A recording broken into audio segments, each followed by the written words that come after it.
Hello, Douglas. Yes, please, can you hear me? Yes, please, we can hear you.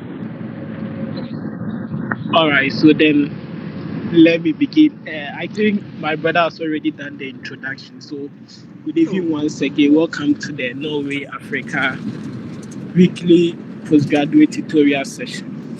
So, without much ado, and I'm sorry if there is background noise, we have to make the day successful. So, I'll be sharing my screen and we'll have some small engagement. All right.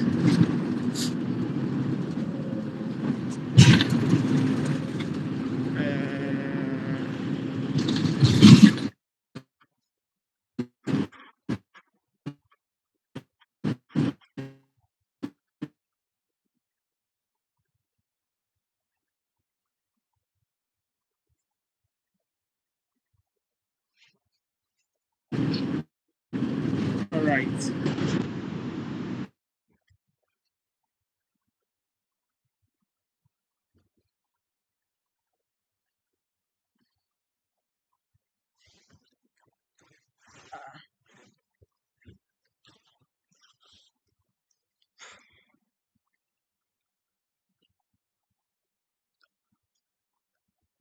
it's like it's out. Okay, it's like our first speaker is having challenges with his network. Douglas, are you back?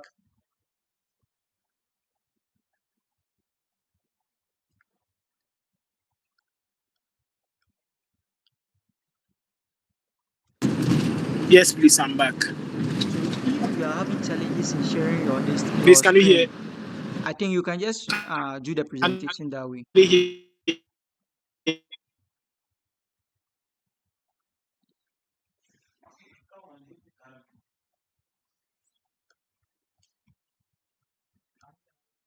Ovele Lurin Kanatamale. Hello, we can't hear you. I think your network is having problem. Mr. Douglas. Mr. Douglas.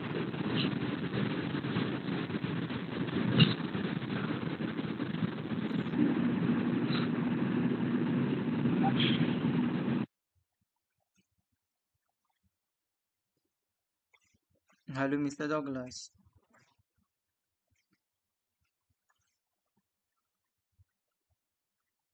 Hello. Hello. Okay. So since our first speaker is having challenges with his network, so I think our second speaker will take it from there. So maybe we're supposed to start with CV writing, then to SOP writing. But since our first speaker, who was supposed to take us through CV writing, is having challenges with the network, I think you will just pardon with us for us to start with the SOP writing.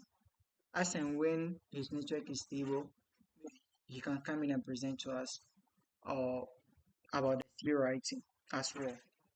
So, and I'll be the person to take us through the SOP writing, how we should write SOP, the structure of SOP, the essence of SOP.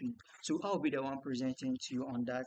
And I am the person of Mohammed Seidu Alhassan, a co-founder and a CEO of NurWay Africa, those organizers. So I'm part of the organizers. So to begin with, so Mr. Douglas, as and when your network is stable, you can just give me um, a sign so that I'll know we can figure it out. So to begin with, let's ask ourselves, what is SOP?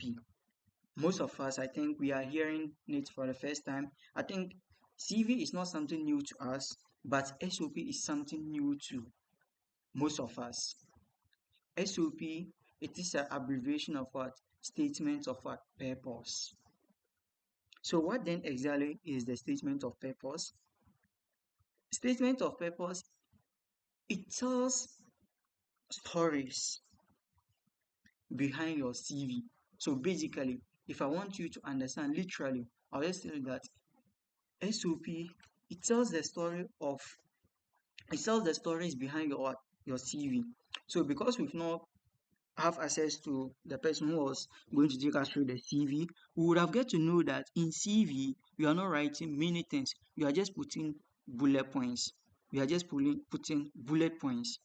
So those bullet points, since we are not having the opportunity to explain those bullet points, SOP is giving you that chance to explain them. So that's basically what SOP is. But we can also say that SOP tells stories of who you are. It, it tells the story of who you are, your struggles, what you represent, your background, and etc. about you. Why do we need SOP? We need SOP for many things. And the first and foremost is we need SOP for postgraduate admission.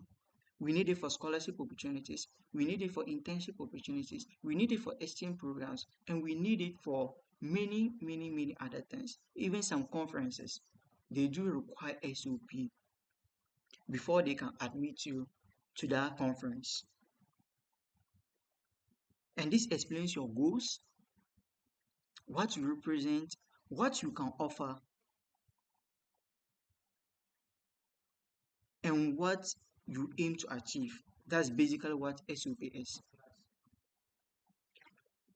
That's basically what SOP means. So now, let's then come to start with the structure of SOP. SOP, as I mentioned to you, we need SOP for several things, different kind of things. So it tells you that SOPs too are different SOPs. So there is not a unique structure for all SOPs. That one there, it is not there. And everyone has a way of writing SOPs.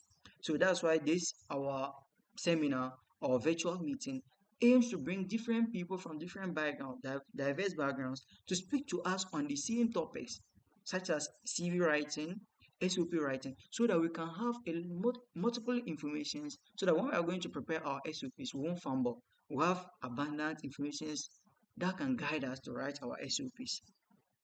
So the two that I want to speak on include we have SOP for school admissions and we have SOP for what? Scholarship. So someone may be contemplating, why are you saying scholarship and why are you saying what? School admission.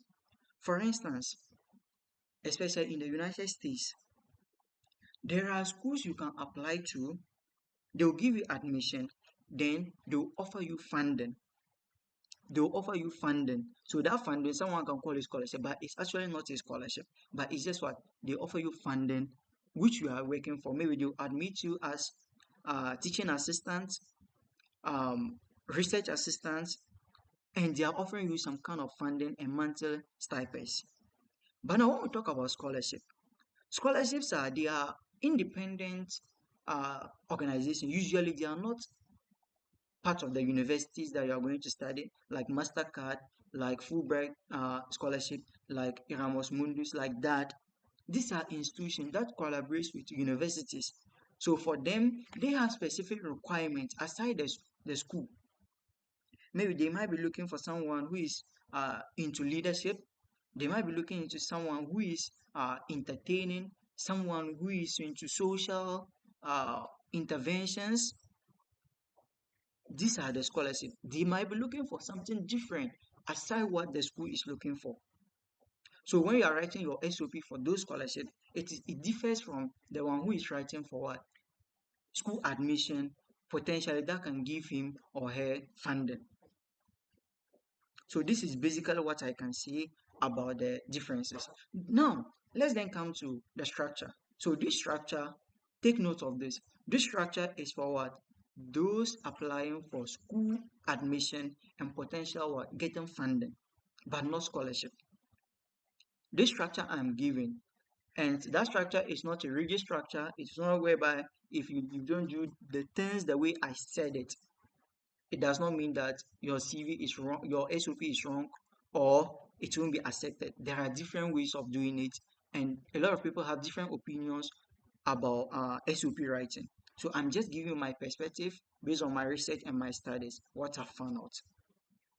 So usually SOP is categorized into five main parts or five main headings. It is categorized into five main headings. And the first one among them is the introduction. The introduction. Who are you? You are introducing yourself to us. So if I introduce yourself, definitely your name is there. Where you are coming from is there. That's basically what introduction means. But with this introduction, how are you going to do it? It is mostly advisable that you start with a hook. I think all of us know what they call hook. We have hook and lines that we use for our fishing. So you see, hook catches what? It helps you to catch the fish. So that's the same thing the hook here means. It helps you to pull or to gain the love or the attention of the reader, willing to read your SOP the more.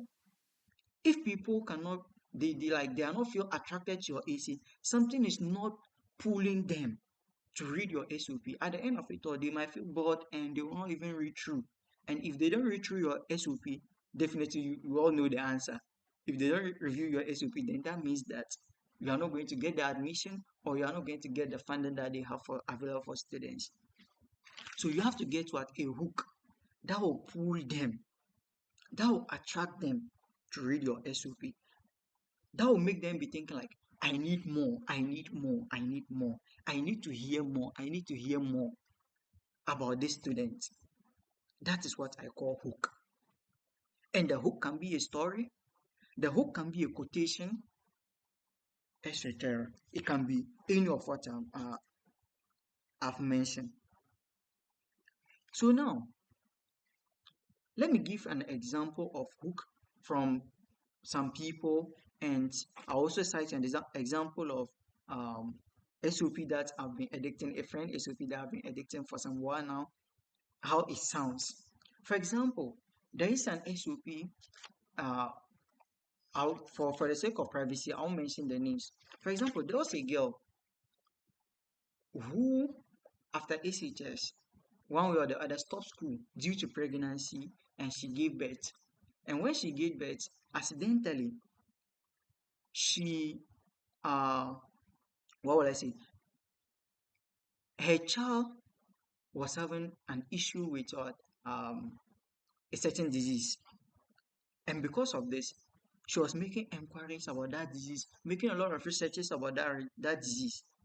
And when the time comes that for her to continue her postgraduate, she opted that she wanted to go to that sector, the disease that her child was suffering from. Let's just say that malaria. She opted to go to a sector of malaria treatment. That's the course she wanted to do in the university for the postgraduate. So when she started her SOP, she started by saying that she narrated the story. Oh, she dropped out of school due to pregnancy, and when she gave birth, the child fell sick, and due to that, she has been making research, and through that, she has developed the interest to study in this area before mentioning the name. I even know that when you hear something like this, a story like this, because I've not been able to present it exactly the person captured it. But if someone presents a story like this, you still want to know how was the person able to overcome that sickness, and like you just know that this person is actually pouring out his or her heart because she's a first-hand victim of that issue. So these are the kind of stories that I'm talking about. And that story, in any kind of story that you're going to tell, don't just tell any story, Bia. But that story should be a story that has something to do with the course that you want to study. For example, you you can be thinking of going to study political science, and you are given a story that your child was sick and you made research about the disease of the child. This one, it does not correlate. So that story should be correlating with the course that you are going to study. For example, it was about disease, and she's going to study something related to that disease.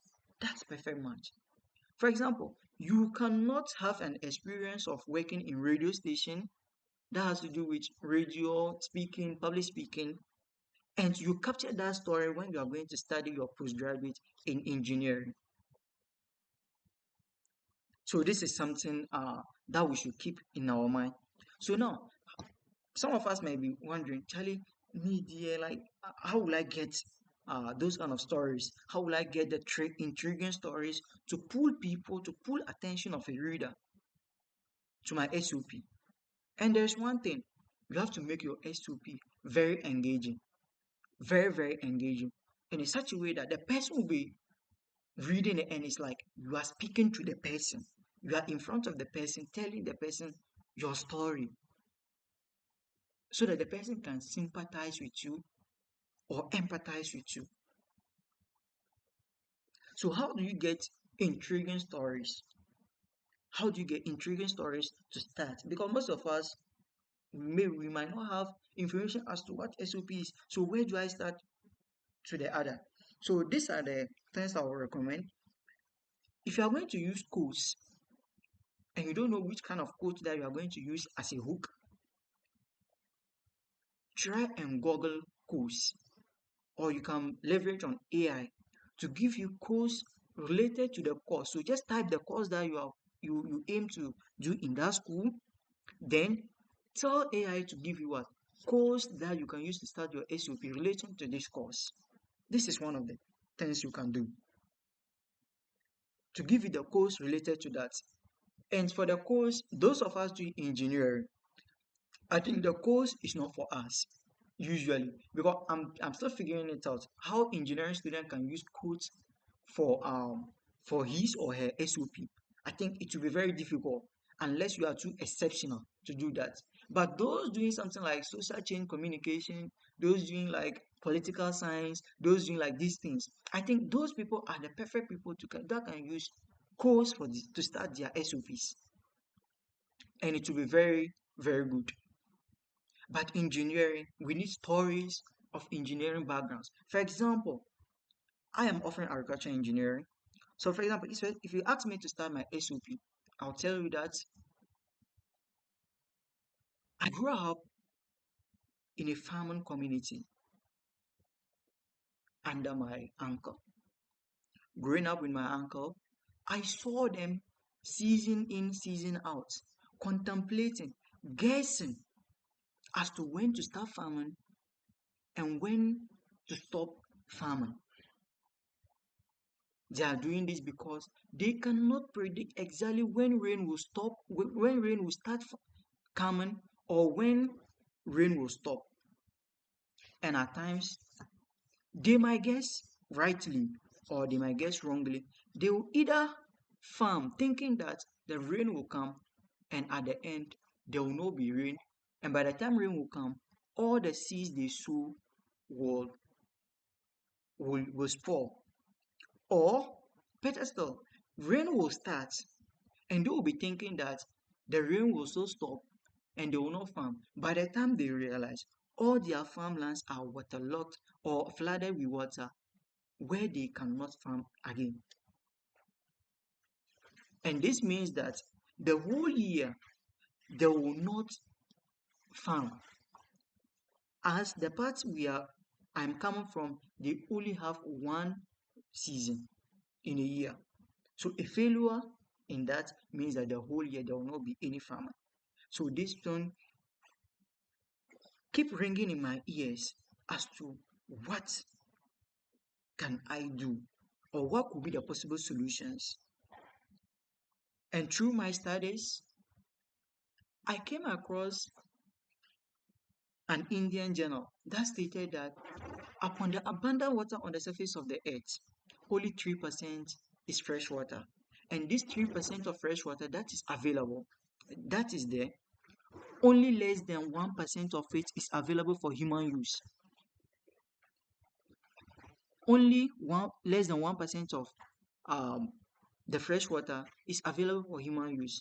This takes to me that water is an essential commodity that needs to be critically and strategically utilized.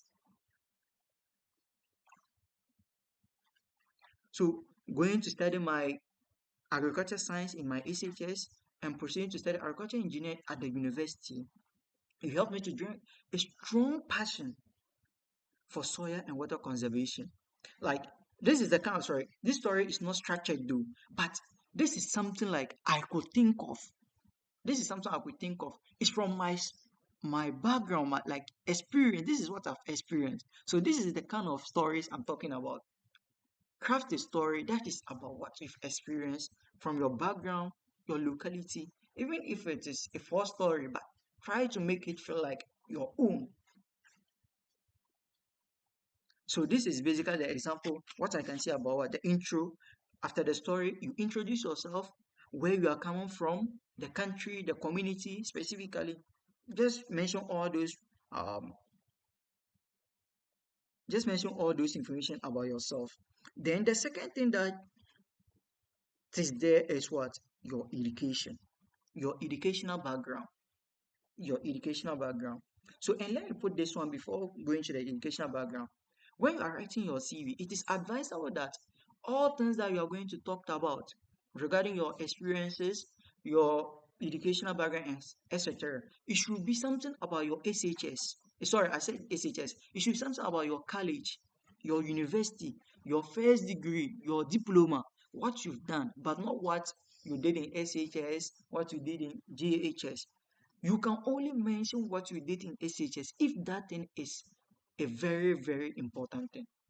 For example, in your SHS, you won valedictorian of your SHS. I think this is something worth mentioning. You can mention it, but not something like you were class preferred, you were like this, you were this. Those petty things there aren't. It is not worth mentioning.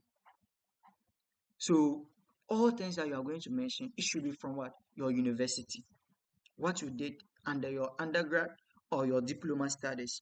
So under the education background, highlight the relevant courses that you've taken in your undergrad studies. Mention relevant courses. I say relevant courses because you cannot mention all the courses that you offered in at the university during your undergrad. So you mention courses that are relevant to the postgraduate course that you are going to do or the postgraduate program that you are going to do. For example, you cannot be going to do something that related to heat, maybe masters in heat transformation or heat transfer, and you are mentioning your relevant courses and you are mentioning African studies. You cannot mention something like that, or you are mentioning com skills. You did something like com skills, or you did something like engineering survey. You cannot mention something like that. So those relevant courses that you're supposed to be mentioning, it should be those courses like thermodynamics, um, statistics of solid mechanics, or kinematics of something. Those kind of courses that you should be mentioning. Those that are related to or fluid. These are the courses that are relevant to that course. So your academic background, you should highlight what the relevant courses to the program that you are going to do. Also, you should mention what the research experience that you've gathered in school. I know at this stage, most of us, we don't actually care about that one, but at least maybe some one way or the other, you've joined a professor or a doctor or your lecturer to undertake a certain research project. Mention that one. You have to mention it. It's worth mentioning it, and it adds a lot of weight to your CV. Or maybe you on your own, you've conducted a certain research. It's worth mentioning. Mention it. Or you've joined a certain program that you undertake a research. For example, I think there are some people undertaking some climate program and they are doing research now. I know some people doing that. This is a research. Mention it. It's worth mentioning. Mention those kind of researches. Then the recommendations that you've ever received from your lecturers, from your colleagues, or from high profile people. Like you've done something and the person said that, Charlie, wow, Douglas, you are amazing. Douglas, you are brilliant.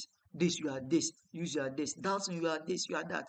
Those compliments that they've ever given to you, mention them like you can quote them and say that this is the compliment my professor said about me when I was able to complete a certain task within a limited or a constrained time. Or this is the compliment I received from colleagues when I was able to help them to successfully secure their funding for their undergrad studies or their fees. So these are the things that the recommendations you should mention. Also, please, Yakubu, also can you mute your mic for us? Yakubu. Okay. So also you should make mention of what? The conferences. I think we are taking notes. If you are taking notes, please you can give me a reaction. Please give me a reaction if you are following what we are saying. Okay, I can see Douglas. If you are following, give me a reaction. Please, if you are following what we are discussing, give me a reaction. Okay, okay. So we are still under the educational background. So mention the conferences that you've ever attended. And those conferences, it should be something that relates to the course that you are going to do. For example, you cannot attend a conference that is about women empowerment, and you are mentioning it when you are going to offer a course that has to do with what? Irrigation, masters of irrigation. No, not those kind of things. For example, if you've attended what? IRAD conference, that is the one they held in Wawisa. If you attend this kind of program and you are offering a course like irrigation or soil and water conservation, this is very something that is very relevant to that. Mention it and tell them what you've learned from that. Like the experts you were able to interact with during that conference. Mention those things. Or there's an exchange program that you had a chance to travel out of the country, like most of our seniors and colleagues went to Israel and come back. Mention those programs. It's worth mentioning. So these are the things that you're supposed to mention. Also, add your achievements. Add the awards that you've received.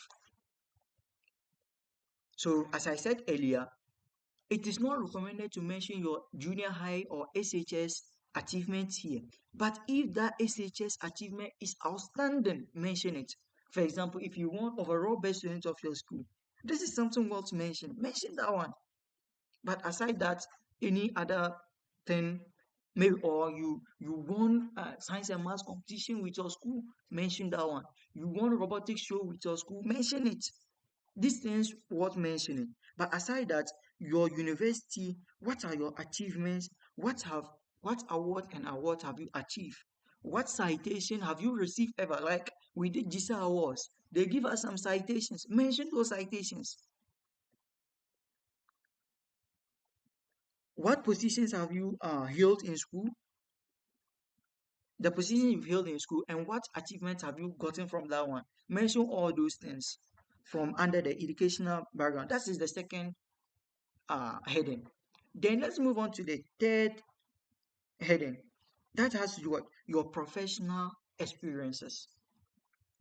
Professional experiences.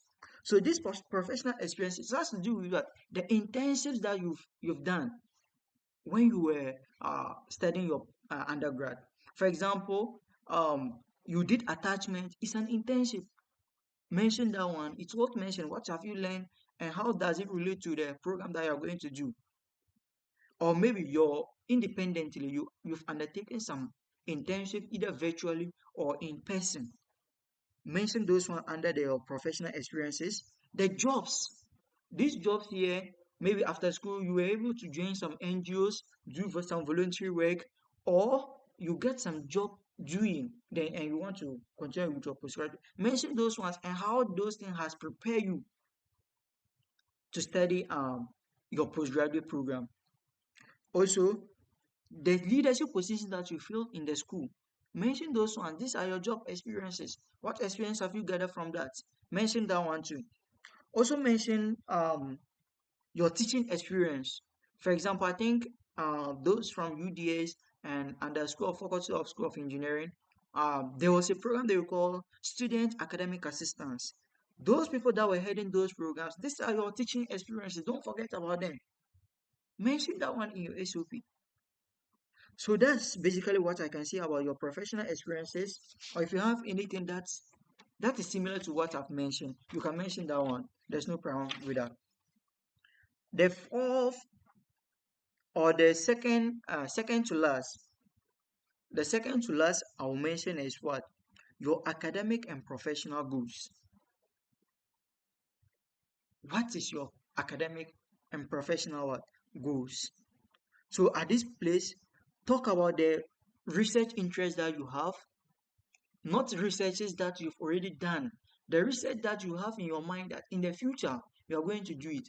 Mention those research that researches that you yourself know that even if they give me 10 years, I cannot do it. But mention them. Just mention research that, oh, Charlie, in the near future, I want to research on how to make sure that an aeroplane can stay in the air for 2 days. Mention them. Like those research interests, crazy, crazy research interests, and those that are realistic. Try to mention those that are realistic that you can achieve or those that are genuine. But also try to mention things that can scare people.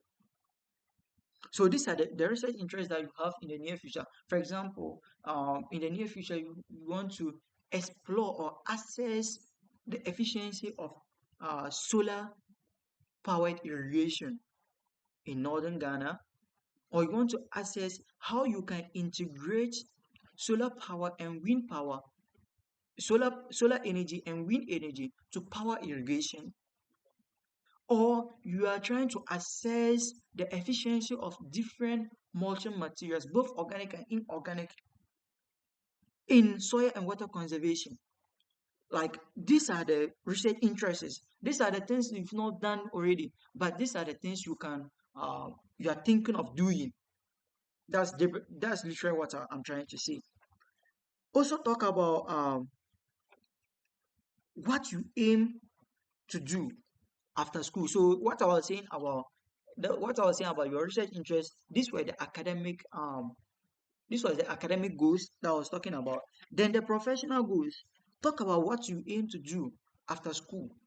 You are going to establish the best company in this. You are going to do this. You are going to work as this. You want to become a professor. You want to become a lecturer. You want to do this. Talk about those things that you want to do after your studies. Talk about those things that you want to do after your studies. So that's basically what I can say briefly about the academic and professional goals. Then we head to the fifth session. The fifth session, I told you that there are five or six. So I'm giving you five. Oh, I'm giving you five. So the fifth one will be what? Why are you applying for the school and why that program? Why are you applying for that school and why that program? So this please, everyone should pay attention here. If you are following me, give me a reaction. Let me know that you are actually following the program or you are actually getting what I'm saying. Please give me a reaction. If you're actually following it, give me a reaction. Okay, good. Good. Okay, so pay attention to this session. Why are you applying for the school and why that program is very important? So with this one, I'll entry that if you're going to apply for any school, if you're going to apply to any school, try to do an extensive research about the school.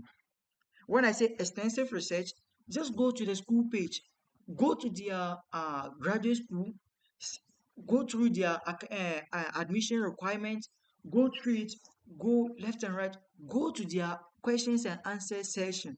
Look at the questions people have asked already. Look at the answers they've provided for that.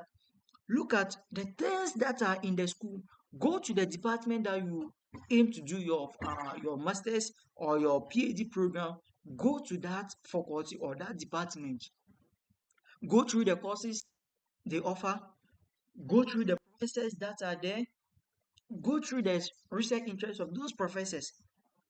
The reason why I'm telling you this is that Many might not understand the reason why, but I'm going to tell you the reason why here. So, under the why you are applying for the school, you are not applying for the school because the school is beautiful, because the school is in the United States, or because the school um is popular, or because the school is Ivy League school. No, that shouldn't be your reason. That shouldn't be your reason.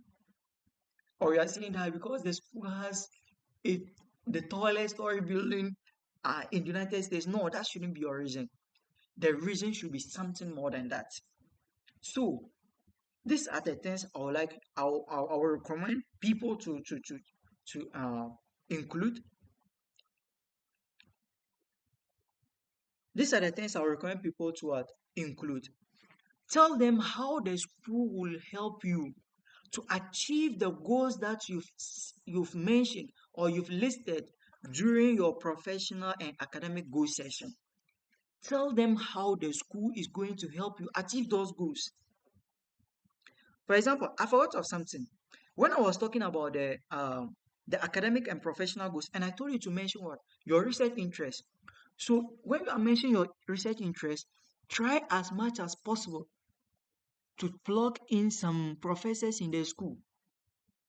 Like you mentioned that you want to do something that has to do with geothermics, or you want to do something that has to do with soil and water conservation, uh, fluid dynamics, heat transfer. You are going to do a research. You are interested in doing research in in area like that. Definitely, there is a professor in the faculty or the department you are going to that has a research interest that aligns with what you are saying. So plug in that lecturer, that professor there, mention that, oh, social and social professor, I would like to work with social and social professor who is also interested in this same research that I'm trying to do. And if possible, try and quote some of his past works that talks about them and how it aligns with your goals. At that session, the academic and professional goal session, you can plug in some lecturers who have the same or similar research interest that you think that you can work with them. Plug them in there.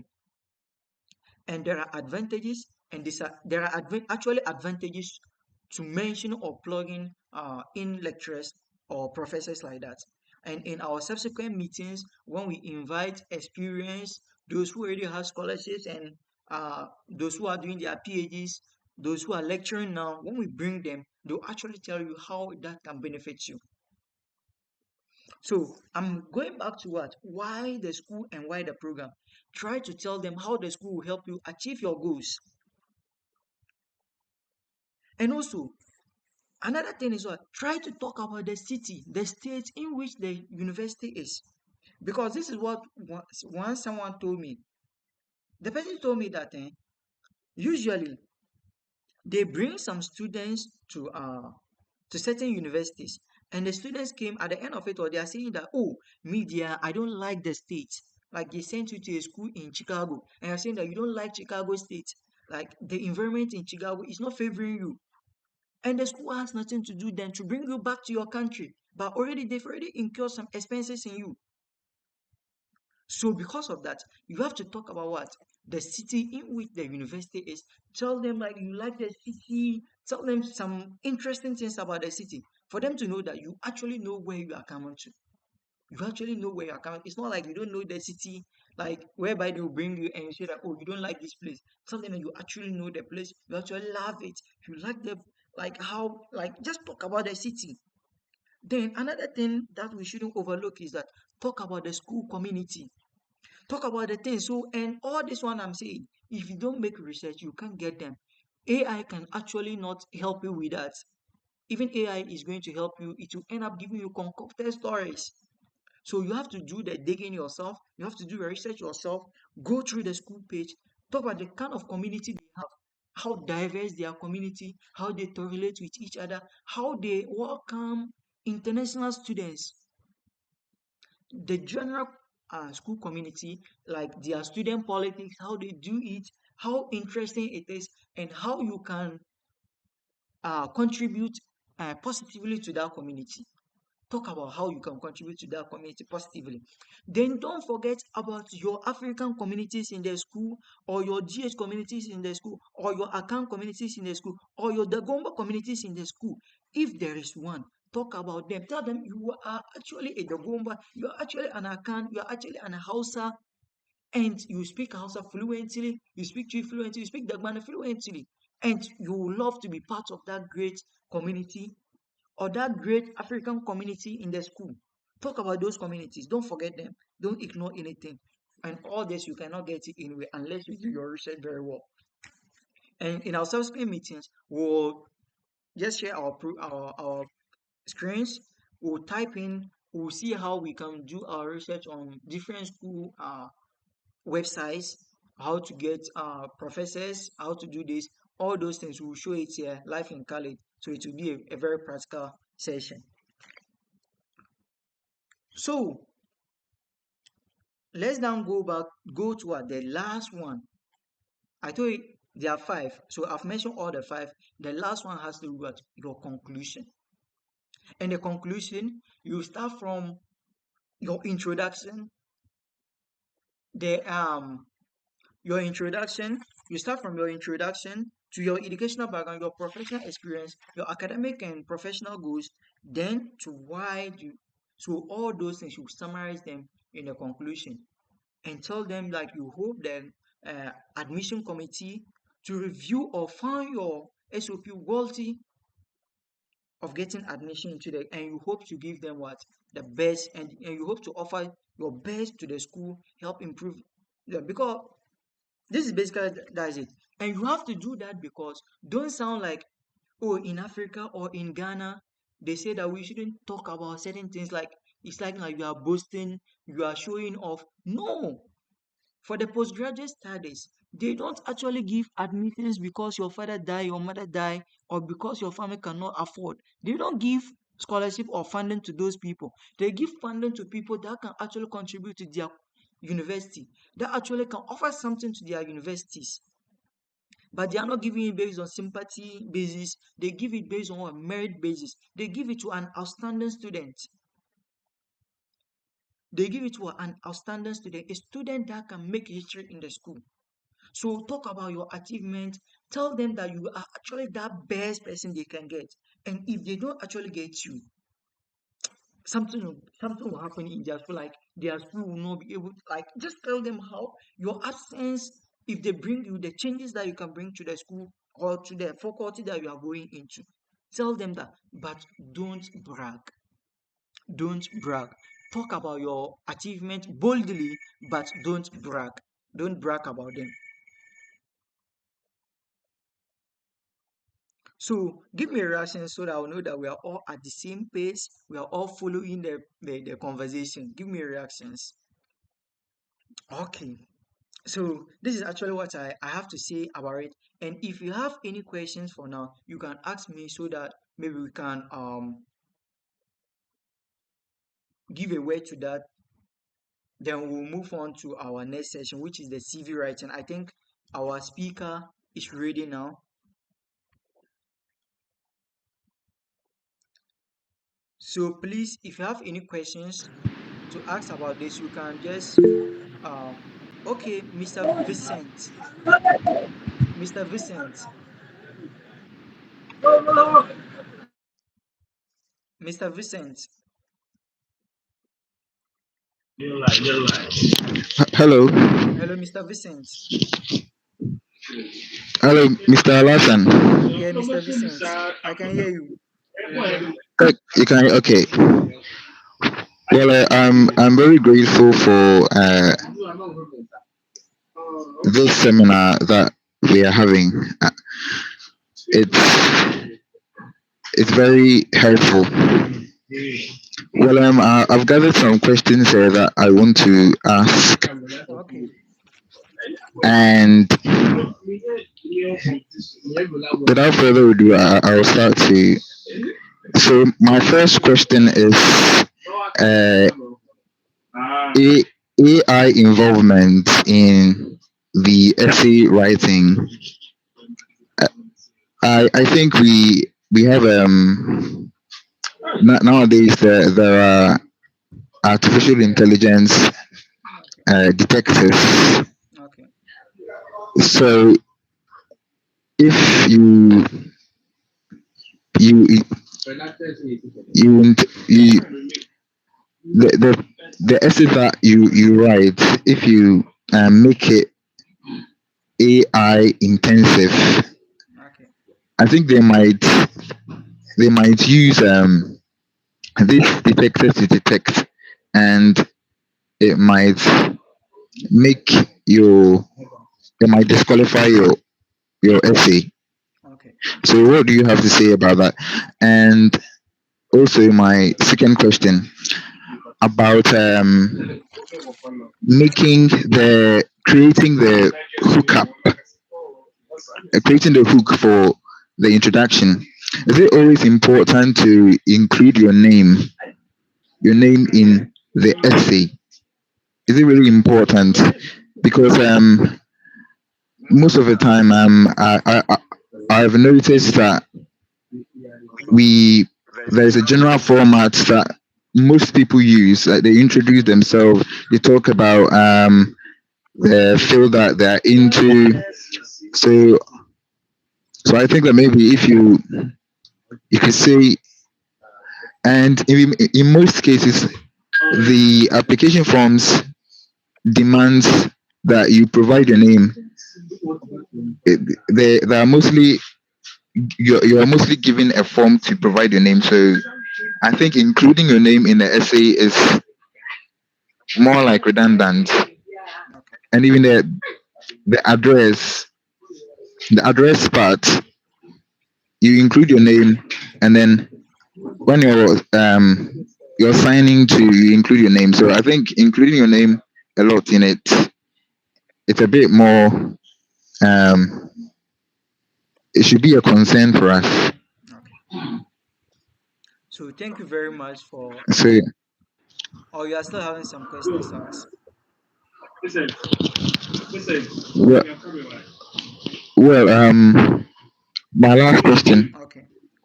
My last question.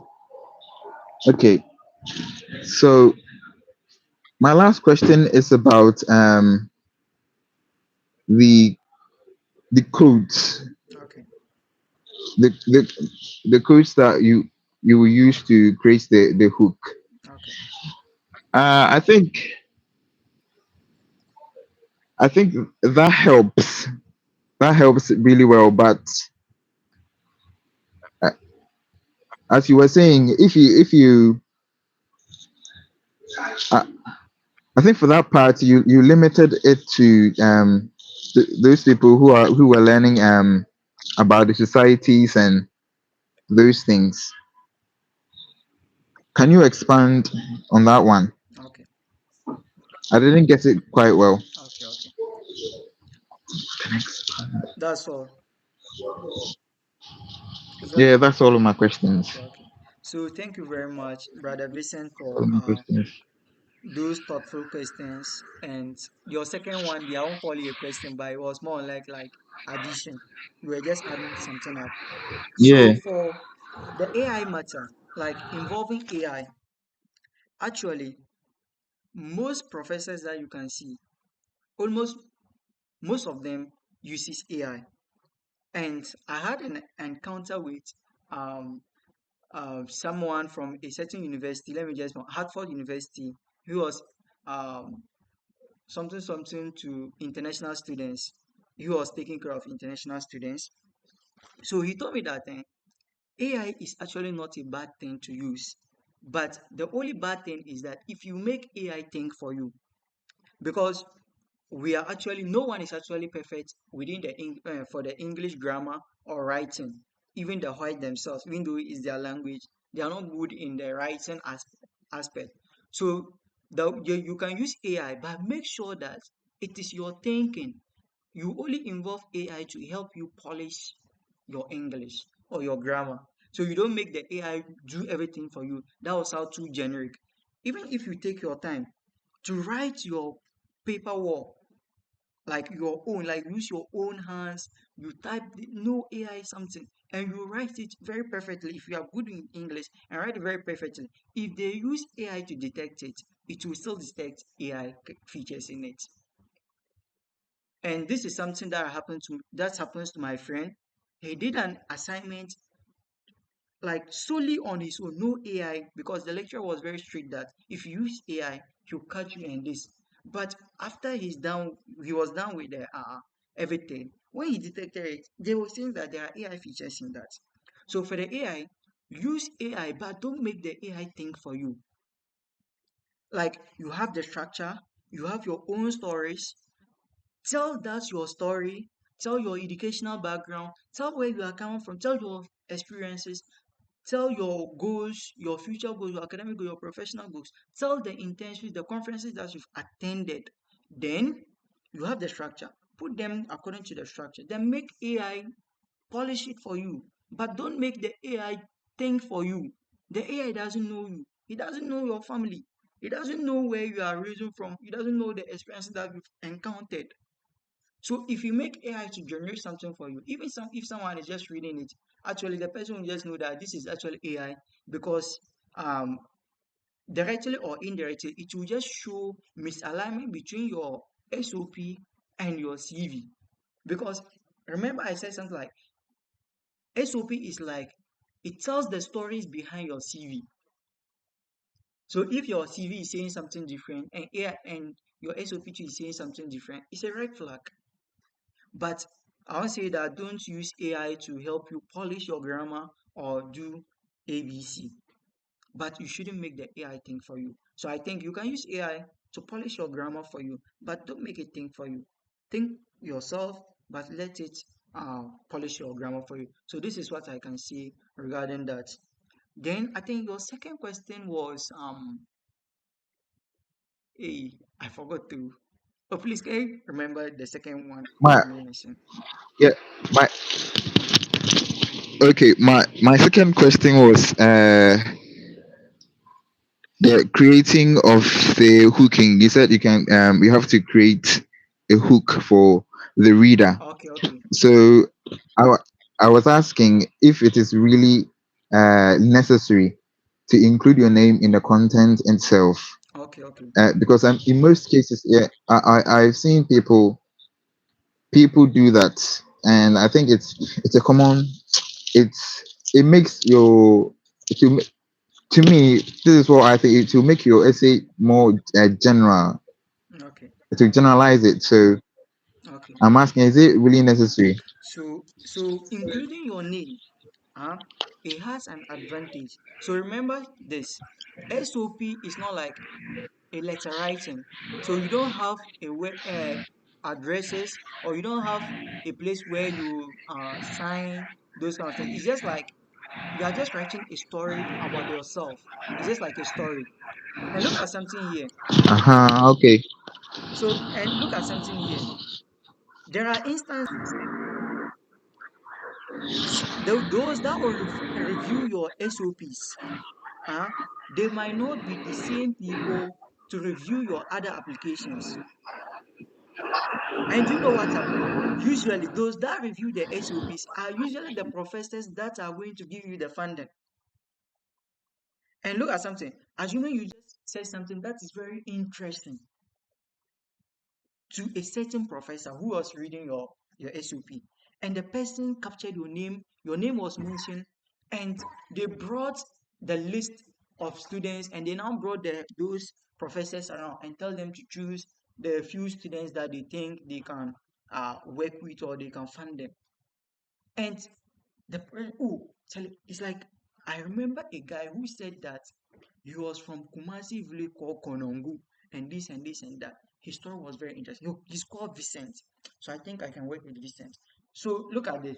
So you've written a very nice this thing, but your name was not mentioned in it. How will he remember at that moment? So I think including your name is very important, and where you are coming from. That one too is very important. It's even making the story or what you are going to say more original. And I have to say this: there is no SOP for every school or every course. That one there, if you are applying for different school, you are going to actually have what? Different SOPs. Like the session that I say, why the school and why the program. Different school has different activities that they are doing under in their school, and the groups and the program, because different schools they actually have the same program, but they have different meaning for that, and they have different course work for those programs. So I think there's your second question. I think this is what I can say about it. I think I recommend that you mention your name, but your name shouldn't be like, oh, my name is this, and I. Someone can start that way, but I prefer that you start with the story, then at the end part of the story, you include your name. I'll advise that. Then the last one that you've mentioned is that I may mention that you can use what quotations. And I didn't limit it to those doing political science or social science, but I was saying that those people, those doing communication or political science, I think it should be more appropriate and easy for them to use because this is something that they are used to. And you see, the quotations is very dangerous to use because if you use a quotation at a wrong place or with a wrong interpretation, that one already uh, says something about you that you are not serious or you don't even know what you are doing. So I think those with those courses, it will be easy for them to use than like those engineering, like those doing engineering and whatsoever. Because those doing engineering, are you going to quote a law, like maybe a principle, Holmes law, or you're going to quote, I forgot, like I'm just thinking.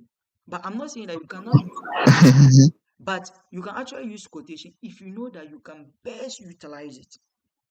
Because if you make mistake and you bring a certain quotation and it is wrong, or you've given a wrong interpretation to that, it will cost you. So that's basically I was just saying. I was not limiting it to those doing social science and communication. I was not limiting to them, but I think they are good. They will be good at that. So that's basically what I was trying to say. So I don't know if your questions have been answered, and this is uh, how I can answer it. And if there is anyone who has any addition or any different response to that, maybe the person can open up and do us a favor. So, Vincent, have I answered your question? Oh, yeah, I'm okay. Okay, okay. I'm okay. Thank you very much. So, if anyone has a question, maybe, okay, Mr. Dalton.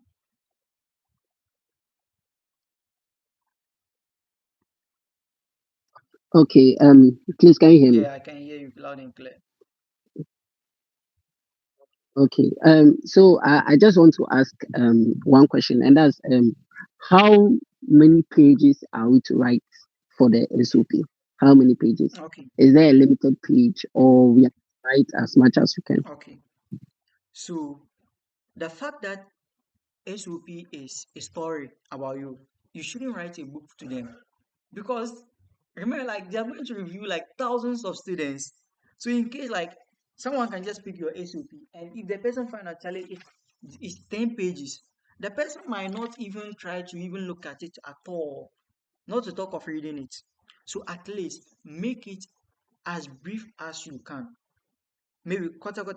There are some schools that will give you the number of pages, or there are some. Before I told you that SOPs, we have SOPs for different things. It can be for attachment, it can be for internship, it can be for STM program, it can be for scholarship. And what we are doing now is just for what? Postgraduate admission and potential funding. So this is what we are talking about right now. But the other ones, we've not started that one. But try to make it as summarized, as concise as you can.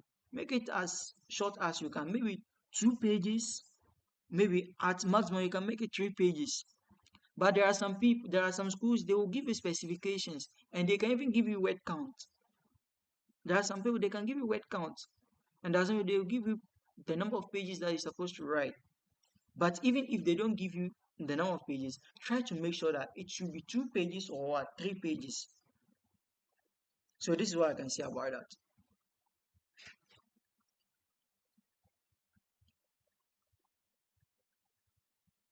Okay. So if you have any additional question, you can bring it on. So let's see how we can respond to that, please.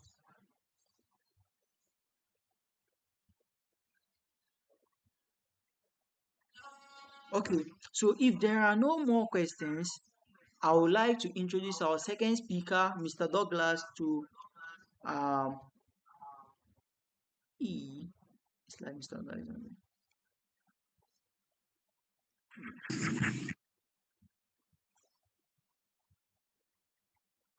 So if you have any additional question whilst we are waiting for our second speaker to join,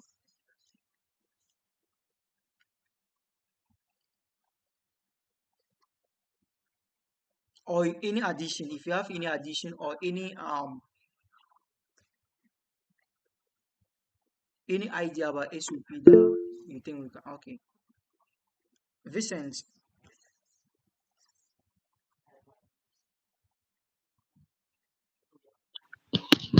Hello, hello. hello, hello, please, we can hear you. Okay, so please, I want to ask. Okay. So, in writing this SOP, Oh, so recent. Okay. uh, is it advisable to maybe go to someone an expert to verify for you, even though um you you've proofread with an artificial intelligence. Okay. Is it advisable to do that? Like, maybe I think I've written my letter or SOP. I've checked it with AI. Will it be necessary that maybe I take it to my lecturer to maybe verify it for me if there are some mistakes maybe the AI couldn't detect? thank you very much. This is actually something I wanted to say, but I forget. Actually, it is very and highly recommended that you share your SOP and CVs to many people as you can. Let people read it. You yourself read it, read it, read and read. Always you have to be editing your SOPs. Always you have to be editing your CVs. Always you have to send it to people to read, give you their suggestions, you edit.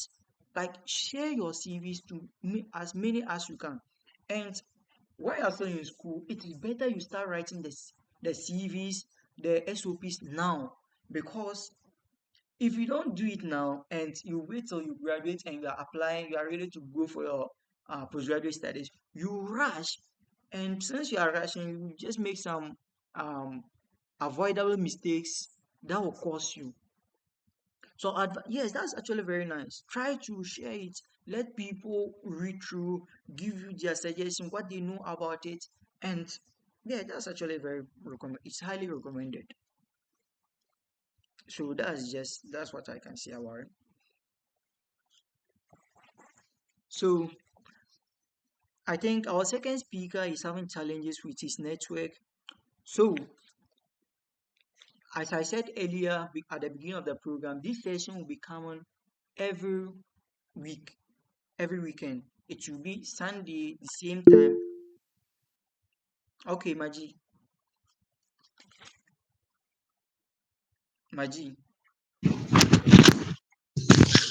Um, can you hear me? yes, please, I can hear you. Okay, so my question is very brief Okay, and short. When you were talking about the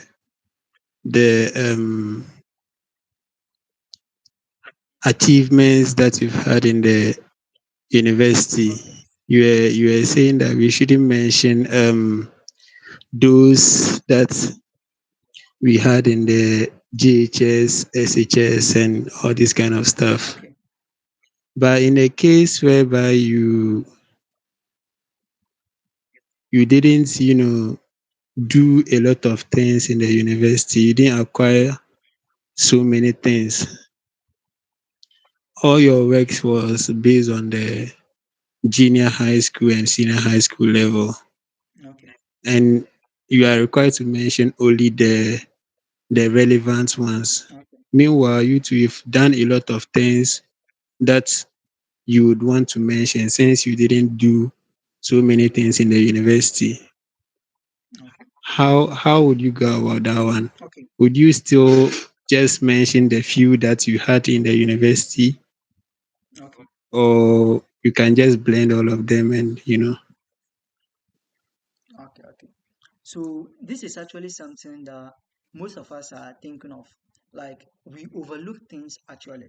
So when we talk about achievement, most of us are thinking like, oh, Charlie, I have to be SRC president, I have to win valedictorian, I have to be best graduation student in my department, like I have to win an award, win competition, win quiz. These are the things that we are thinking of as an achievement. But let me tell you something.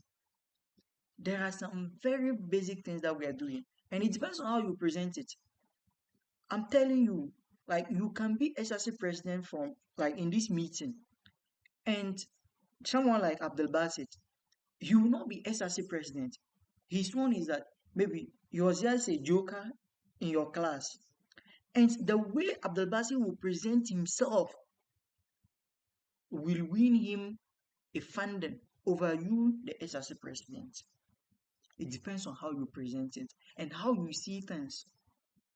So at times you are not just saying, oh Charlie, me, I was helping my colleagues to pass their exams, like those haven't received, I was taking them through the courses that they find difficulties. I was doing it. Don't just present it as I was helping one or two of my classmates. Don't present it that way. Present it in a such a way that it will be more suitable. It will be like you were only their solely helper. You were only their destiny helper to make them see through in school. Like it depends on how you present it.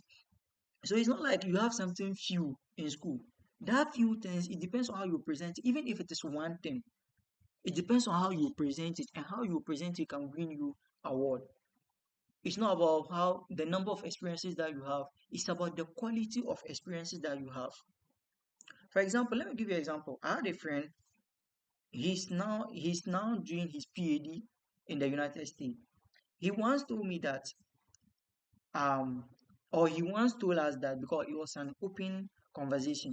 So he once said that there was a friend of him who had a funding and admission into a certain university to offer his masters, not because of anything, but because the person mentioned that during his HSS time, when they were going to play football, he was like an entertainer.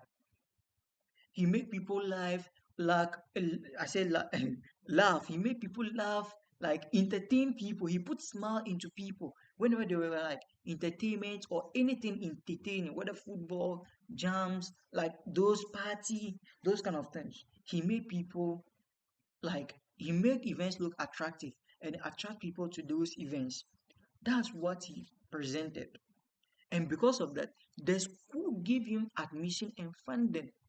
And what they tasked him to do, you see, other people, when you come, they take you as research assistant, they take you as what? Teaching assistant. But for him, he wasn't teaching assistant, he wasn't a research assistant. But what he was doing on campus as part of his studies was that whenever they have football or any event, they will give him money or food to be distributing to people, like entertaining people, like distributing, just make like to make sure that people comes to the event that they are organizing.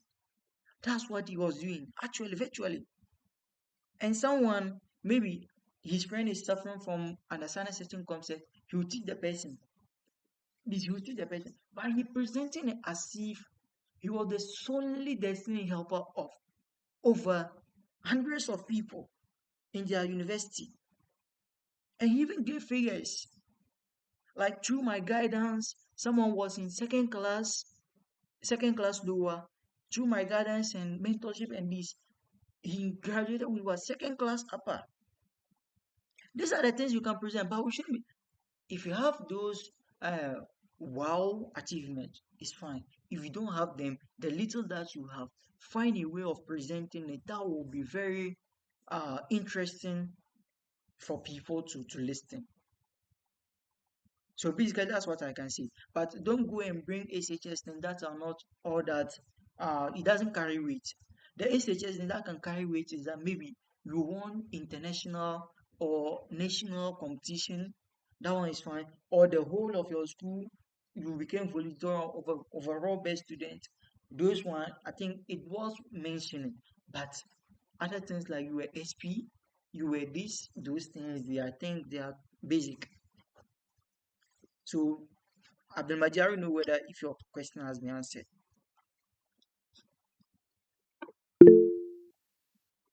Yeah, Maji. Okay, so I think it's answered. I want to make a follow-up question. Um, as part of the things that you have to mention in the university, the qualification. Okay. Let's say um while you were in the university, maybe level 100 or 200, there was some particular course that most of your classmates were finding very difficult to understand, Okay. and you understood it, so you took it as something that you could use to help your colleagues, Okay. and then you took that initiative and helped them. Okay. Is it also worth mentioning in Yes, it's in actually it's the actually worth mentioning, more than mentioning. Because you know what they are going to use to fund you is actually that they are going to give you a job, and that job will be you are going to be a TA, teaching assistant. And mentioning that one shows that you already have teaching experience. You taught your colleagues before. You don't fear crowds. You don't fumble when you stand in front of people. So it's worth mentioning. And you shouldn't mention it as one time thing. Mention it as it was your habit. It was your habit of helping people to understand difficult concepts. Mention it that way. Don't mention like it was just one time that many people find it difficult in our class and I helped them. Don't do that. Mention it as something that is part of your habits. I don't know if you understand what I'm saying. So if your question is answered too, you can just let me know. yeah, everywhere good, everywhere good. So that's it. If there is any other question, we can bring it on. Right. Hey, Vincent. Abdelbasit. Hello. Hello, Vincent. Please, can you hear me? Yes, please, I can hear you loud and clear. Okay. So I want to ask. You see, there are these exams that you have to write, the the SAT and the IELTS and those type of exams. I I'm asking if there is maybe a single exams that you can write that will create bridges for you instead of writing these exams. Okay. I is there not maybe a single exams that will create a universal opportunity for you instead of writing these exams? Okay, so this is what I can say about it. I'm not going to tackle whether writing these exams or that exams, but something what I can say about these things is that actually those of us who are from Ghana, Ghana is an English speaking country, so there is always exception. Almost all universities. I've not come across any university that say that if you don't have English proficiency test as Ghanaian, you are not allowed. So if you are from any English, your first language in your country or official language in your country, if it is English, automatically you are exempted from English proficiency test. So like for my mentor will say that my mentor will always say that Alhassan, I promise myself I will never apply to any school and pay application fee. And also I will never write any English proficiency test before I can apply for any school. And that's his principle. And because there is always a way to go about these things, always, there's always a way. And with the English proficiency, it's actually not a problem because there's always exemption for that for people from Ghana. There's always exemption, like if you are from Ghana, automatically they will waive the English proficiency test for you. So this is what I can say about it. But if you still have interest in writing, then maybe what I'll rather recommend will be what? GRE, and the GRE will help you with the what will I say, the research assistant and the TA something. But most universities in recent times are waiving or they are making the GRE optional. They don't actually consider it that way. They don't pay much attention to the GRE right now. So this is what I can say about it. I don't know if I've answered your question, Vincent.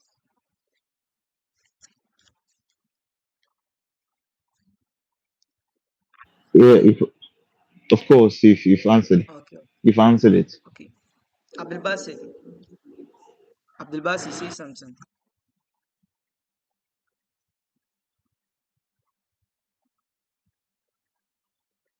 Hello, Abdelbasi, can you hear me? Yes, I can hear Okay, you. so Good evening once yeah, again. good evening, Abdelbasi. So what do you have to say, or what addition, or what question do you have to ask? Do you have?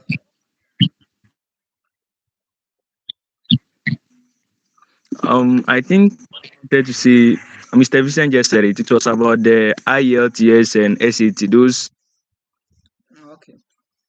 exams, international exams that they don't write. That's the question I wanted.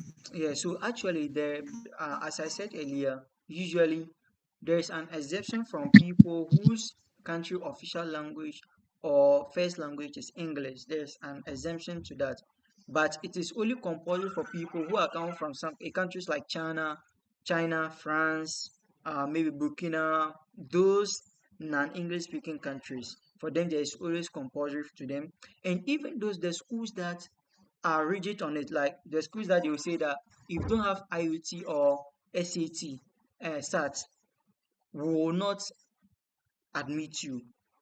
Even the schools that are having that kind of stand, there are always ways and means that you can use for them to waive it for you. Like you can write to them, explain to them like, oh, you grew up in Ghana, you all your education you studied from uh the beginning to where you are now.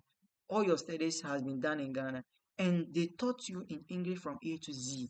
And actually, English is actually your first language or your official language in your country. So explain to them that way. With that, one way or the other, they might waive it for you. Okay.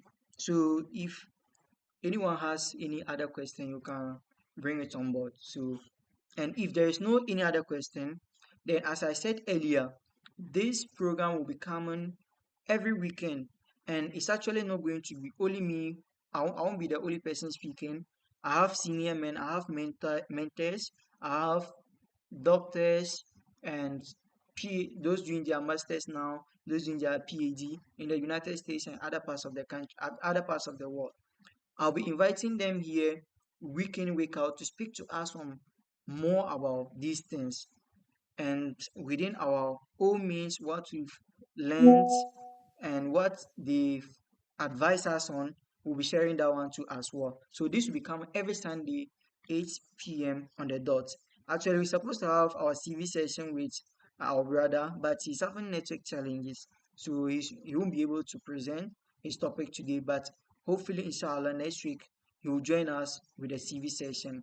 And we'll have another speaker, probably a lecturer, a PhD student, or a master's student join us to share more about the SOP again, and we will now start something that has to do with the tips or what we should be doing right now as uh, what will I say? What we should be doing now as undergrad students, those who are still in school right now, what we should be doing, the preparations, like building rapport with professors, potential professors that we want to work under, how we should go about them. So this is basically what we'll be doing here, and we'll do it for a while, maybe some few months. Then we can go for a certain break. Then we'll come back.